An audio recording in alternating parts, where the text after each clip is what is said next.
అందరికీ నమస్కారం. Welcome back to Vamsi Bhavani. మీరిప్పుడు ఇంటర్వ్యూ ప్రిపరేషన్లో ఉంటే ఈ వీడియో ఖచ్చితంగా మీకు యూజ్ అవుతుంది. ఈరోజు ఆల్మోస్ట్ ప్రతి హెచ్ఆర్ రౌండ్లో కామన్గా అడిగే టాప్ 10 హెచ్ఆర్ ఇంటర్వ్యూ క్వశ్చన్స్ ఏంటి, వాటికి కాన్ఫిడెంట్గా ఆన్సర్ ఎలా చేయాలి అనే విషయం గురించి డిస్కస్ చేద్దాము. మీరు ఫ్రెషర్ అయినా, ఆల్రెడీ ఎక్స్పీరియన్స్ ఉన్న క్యాండిడేట్ అయినా, ఈ క్వశ్చన్స్లో చాలా వరకు ప్రతి హెచ్ఆర్ రౌండ్లో ఎదురవుతూ ఉంటాయి. కాబట్టి ప్రతి క్వశ్చన్కి అసలు ఆ క్వశ్చన్ ఎందుకు అడుగుతున్నారు, ఆన్సర్ చేయడానికి ఏదైనా సింపుల్ ఫ్రేమ్వర్క్ ఉందా, అలాగే మీరు డైరెక్ట్గా వాడుకునేందుకు ఒక శాంపుల్ ఆన్సర్ అన్నీ చెప్తాను. ఈ వీడియో కంప్లీట్ అయ్యేసరికి ఇంటర్వ్యూలో అడిగిన వెంటనే ఆన్సర్ చేయగలిగే క్లారిటీ మీకు వస్తుంది. So let's get started. Question number 1, tell me about your self. ఇది ఆల్మోస్ట్ ప్రతి ఇంటర్వ్యూలో first question.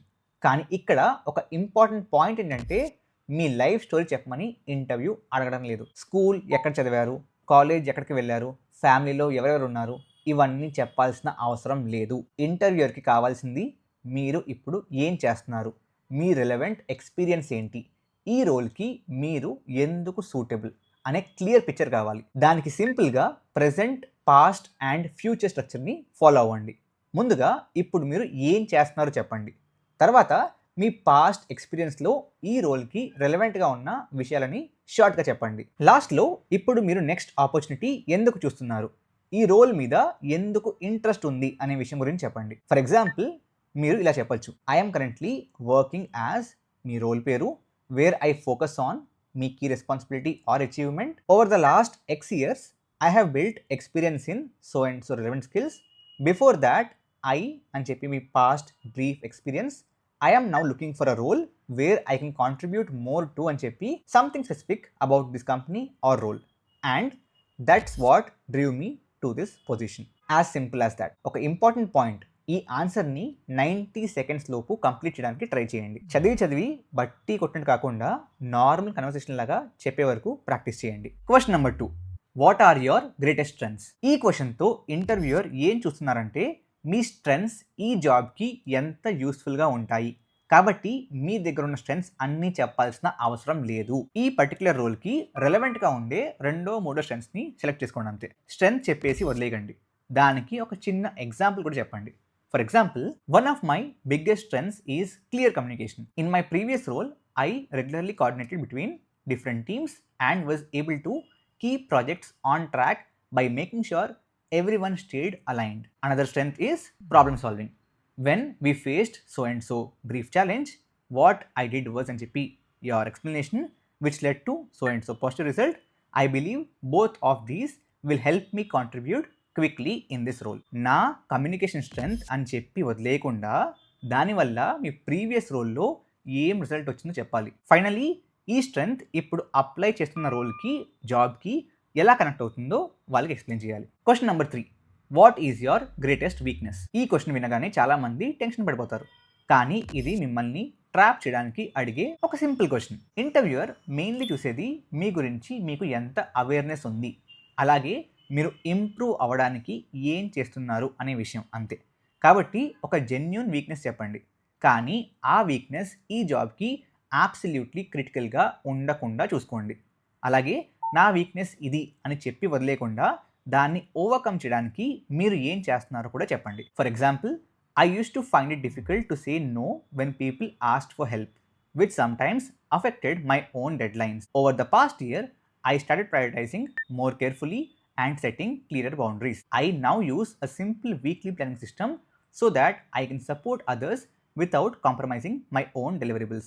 It's something I work on, but I have seen real improvement. ఇక్కడ ఇంపార్టెంట్ పాయింట్ ఏంటంటే, వీక్నెస్ కన్నా ఇంప్రూవ్మెంట్ ప్రాసెస్ ఇంపార్టెంట్. అదేవిధంగా చాలామంది ఇక్కడ చెప్పేది ఏంటంటే, I work too hard, I'm a perfectionist. ఇటువంటి వెరీ కామన్ ఆన్సర్స్ని అవాయిడ్ చేయండి. ఆనెస్ట్గా ఉండండి, కానీ మీరు దాని మీద వర్క్ చేస్తున్నారని చెప్పండి. Question number 4, why do you want to work here. ఈ క్వశ్చన్తో ఇంటర్వ్యూయర్కి 2 విషయాలు తెలుస్తాయి. మీరు కంపెనీ గురించి రీసెర్చ్ చేశారా, నిజంగా ఈ కంపెనీలో వర్క్ చేయడానికి ఇంట్రెస్ట్ ఉందా, కాబట్టి your company is very good, it has great culture, ఇట్లాంటి జనరిక్ ఆన్సర్స్ చెప్పకండి. కంపెనీ గురించి స్పెసిఫిక్గా మీకు నచ్చిన ఒక పాయింట్ మెన్షన్ చేయండి. అది కంపెనీలోని ఏదైనా వాల్యూ కావచ్చు, రీసెంట్గా చేసిన ఏదైనా ప్రాజెక్ట్ కావచ్చు, కల్చర్ కావచ్చు, గ్రోత్ కావచ్చు, దాన్ని మీ కెరీర్ గోల్స్తో కనెక్ట్ చేయండి. For example, I have been following so and so company name for a while, especially the way you're focusing on specific initiative or value that aligns strongly with what I am looking for in my next role. I am particularly excited about the chance to work on something relevant from your job description. ఇక్కడ మీ job description నుంచి ఏదైనా ఒక point mention చేయండి and contribute to a team that values so and so company culture point. This feels like a place where I can both grow and make a real impact. So సింపుల్గా చెప్పాలంటే company గురించి మీకు తెలుసు, company చేస్తుంది మీకు నచ్చింది, అలాగే అక్కడ మీరు కాంట్రిబ్యూట్ చేయగలుగుతారు అనేది చెప్పాలంతే. Question number 5, why are you looking for a change, why are you leaving your current job? ఈ క్వశ్చన్కి ఆన్సర్ చేస్తున్నప్పుడు చాలా కేర్ఫుల్గా ఉండాలి. మీ కరెంట్ కంపెనీ మీద, మేనేజర్ మీద, టీమ్మేట్స్ మీద నెగిటివ్గా ఎప్పుడూ మాట్లాడకండి. ఈవెన్ ఇఫ్ మీకు అక్కడ ప్రాబ్లమ్స్ ఉన్నా సరే ఇంటర్వ్యూలో వాటిని కంప్లైంట్ చేస్తున్నట్టు చెప్పకండి. ఇన్స్టెడ్ మీరు ఇప్పుడు దేనికోసం మూవ్ అవ్వాలనుకుంటున్నారనే పాయింట్ని ఫోకస్ చేయండి. For example, I have learned a lot in my current role and I am grateful for the experience. At this stage, I am looking for an opportunity specific to so and so, growth area. This role offers exactly that and I am excited about the chance to take the next step in my career here. Something like that. అక్కడ నచ్చక move అవుతున్నాను అనే feeling రాకుండా next లెవెల్కి grow అవ్వాలనుకుంటున్నాను అనే feeling ఉండాలి. Tone పాజిటివ్గా future మీద ఫోకస్ చేసి ఉండాలి. Question number 7, why should we hire you? ఇది యాక్చువల్లీ మీ వాల్యూని ఎక్స్ప్లెయిన్ చేయడానికి మంచి ఆపర్చునిటీ. ఈ రోల్లో వాళ్ళకి ఏం కావాలి, మీ దగ్గర ఆ స్కిల్స్ ఉన్నాయా, ప్రీవియస్ ఎక్స్పీరియన్స్లో ఆల్రెడీ అలాంటి వర్క్ చేశారా, ఈ పాయింట్స్ అన్నీ కరెక్ట్గా కనెక్ట్ చేసి ఆన్సర్ చేయండి. For example, I bring a combination of key skill 1, key skill 2 again from the JD and proven results in so and so achievement. From what I have learned about this role, you are looking for someone who can so and so requirement from the JD. I have done exactly that in my previous experience and I am confident I can deliver the same here while also fitting well in your team culture. I am ready to contribute from day one. అంతే. ఇక్కడ ఒక simple rule ఏంటంటే why should we hire యూకి answer చెప్తున్నప్పుడు మీరు ఎంత great అని చెప్పడం కన్నా వాళ్ళ వాల్యూస్కి, వాళ్ళకి మీరు ఎలా యూస్ఫుల్ అవుతున్నారు అనే విషయం చెప్పండి. Question number 8, tell me about a time you faced difficult situation or conflict at work. ఇది ఒక బిహేవియరల్ క్వశ్చన్. అంటే హైపోథెటికల్గా మీరు ఏం చేస్తారు అనేది కాకుండా పాస్ట్లో నిజంగా ఇలాంటి సిచ్యువేషన్ వచ్చినప్పుడు మీరు ఏం చేశారు అని తెలుసుకోవడానికి ఈ క్వశ్చన్ అడుగుతారు. దీనికి స్టార్ మెథడ్ యూస్ చేయండి. ఎస్ అంటే సిచ్యువేషన్, టీ అంటే టాస్క్, ఏ అంటే యాక్షన్, ఆర్ అంటే స్టోరీని చాలా లెందీగా చెప్పకండి. సిచ్యువేషన్ ఏంటి, మీ రెస్పాన్సిబిలిటీ ఏంటి, మీరు ఏం యాక్షన్ తీసుకున్నారు, ఫైనల్గా ఏం రిజల్ట్ వచ్చింది అనే 4 పాయింట్స్ని క్లియర్గా చెప్పండి అంతే. For example, in my previous role we had a situation where, ఒక brief situation, my responsibility was so and so task అని చెప్పి I took so and so specific actions, as a result so and so positive outcome వచ్చింది. Story select చేసుకుంటున్నప్పుడు మీ maturity, communication, problem solving ability కనిపించేలా చూసుకోండి. అలాగే అందరూ problem create చేశారు, నేను ఒక్కడనే వెళ్ళి మొత్తం సాల్వ్ చేస్తాను అనే టైప్లో స్టోరీస్ని అవాయిడ్ చేయండి.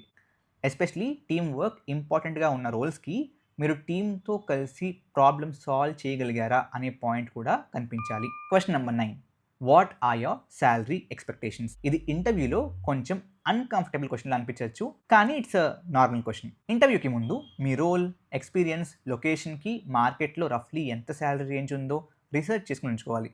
అప్పుడు ఈ క్వశ్చన్కి ఒక రియలిస్టిక్ ఆన్సర్, రియలిస్టిక్ రేంజ్ చెప్పొచ్చు. For example, based on my research for this role and my experience level, I am looking for a salary in the range of, give a realistic range.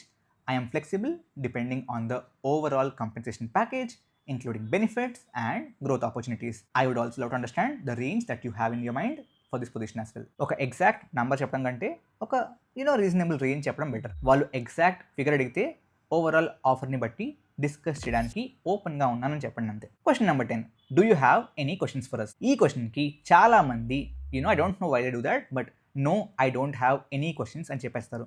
Please don't do that. Possible అయినంత వరకు yes చెప్పండి. ఎందుకంటే మంచి questions అడగడం వల్ల మీ ఇంటర్వ్యూకి prepare అయ్యే ముందు రోల్ మీద జెన్యూన్ ఇంట్రెస్ట్ ఉంది అనే ఇంప్రెషన్ వస్తుంది. ముందుగానే 3-4 క్వశ్చన్స్ ప్రిపేర్ అవ్వండి. For example, what does success look like in this role in the first 6 months? What are the biggest challenges the team is currently facing? How would you describe the team culture? What opportunities are there for learning and development? ఇలాంటి questions అడగచ్చు. కానీ first ఆపర్చునిటీలోనే మీ salary ఎంత, leave policy ఏంటి, work from home ఉందా, ఇటువంటి questions మాత్రం అడగండి. ఇవి అవసరమైతే లేటెస్ట్ స్టేజెస్లో డిస్కస్ చేయొచ్చు. సో ఇవి గైస్ మీరు హెచ్ఆర్ రౌండ్లో ఎక్కువగా ఫేస్ చేయబోయే టాప్ 10 క్వశ్చన్స్. వీడియో ఎండ్ చేయడానికి ముందు కొన్ని ఫైనల్ టిప్స్ చెప్తాను. First, practice out loud. ఆన్సర్స్ని మైండ్లో చదువుకోవడం వేరు, యాక్చువల్గా నోట్తో చెప్పడం వేరు. మీరు లౌడ్గా ప్రాక్టీస్ చేస్తేనే అక్కడ మీరు లౌడ్గా ప్రాక్టీస్ చేస్తే ఎక్కడ స్ట్రక్ అవుతున్నారు, ఎక్కడ అన్నెసరీ వర్డ్స్ యూస్ చేస్తున్నారు అనే విషయం మీద కూడా మీకు ఒక ఐడియా వస్తుంది. మీ ఆన్సర్స్ని రికార్డ్ చేసుకోండి. వీడియో రికార్డ్ చేసి చూస్తే మీ fillers, speaking speed, pauses, body language ఇటువంటి చాలా మీకు సొంతంగానే ఐడెంటిఫై అవుతాయి, కాబట్టి ఇంప్రూవ్ చేసుకోగలుగుతారు. థర్డ్, ప్రతి ఆన్సర్ని మీ ఎక్స్పీరియన్స్ తగ్గట్టు కస్టమైజ్ చేసుకోండి. నేను చెప్పిన శాంపుల్ ఆన్సర్స్ని ఎగ్జాక్ట్గా బట్టి కొట్టేయకుండా జస్ట్ వాటిని ఒక ఫ్రేమ్వర్క్ తీసుకుని మీ సొంత ఎక్స్పీరియన్స్ నుంచి, మీ సొంత రియల్ ఎగ్జాంపుల్స్ నుంచి వాటిని మోడిఫై చేసుకుని దాన్ని బట్టి మీ ఆన్సర్ని ప్రిపేర్ అవ్వండి. అండ్ ఫైనల్లీ ఒక ఇంపార్టెంట్ పాయింట్, హెచ్ఆర్ ఇంటర్వ్యూ అంటే స్కిల్స్ గురించి మాత్రమే కాదు, మీ కమ్యూనికేషన్ ఎలా ఉంది, టీమ్తో ఎలా వర్క్ చేస్తారు, మీ యాటిట్యూడ్ ఏంటి, కంపెనీ కల్చర్కి మీరు ఎంతవరకు ఫిట్ అవుతారు, వీటి గురించి ఎక్కువగా చూస్తారు. కాబట్టి కామ్గా ఉండండి, ఆర్టిఫిషియల్గా ఇంప్రెస్ చేయడానికి ట్రై చేయకండి, కాన్ఫిడెంట్గా ఉండండి, జెన్యున్గా ఆన్సర్ చేయండి. ఈ వీడియో మీకు హెల్ప్ఫుల్గా అనిపిస్తే డెఫినెట్లీ మీ ఫ్రెండ్స్తో షేర్ చేయండి. అండ్ ఈ వీకెండ్కి వచ్చిన ఈ 10 క్వశ్చన్స్కి ఆన్సర్స్ ప్రిపేర్ అవ్వండి అండ్ ముందుగానే వీడియో రికార్డ్ చేసి వాటిని చూసుకోండి. ఎందుకంటే ఇంటర్వ్యూ రూమ్లోకి వెళ్ళాక అక్కడికక్కడ సడన్గా కాన్ఫిడెన్స్ రాదు. ముందుగా చేసిన ప్రిపరేషన్ నుంచే కాన్ఫిడెన్స్ వస్తుంది. మీరు ఎంత ఎక్కువ ప్రాక్టీస్ చేస్తే యాక్చువల్ ఇంటర్వ్యూలో అంత న్యాచురల్గా ఆన్సర్స్ చెప్పగలుగుతారు. I think you got this. Thank you for watching this video. జై హింద్, జై భారత్.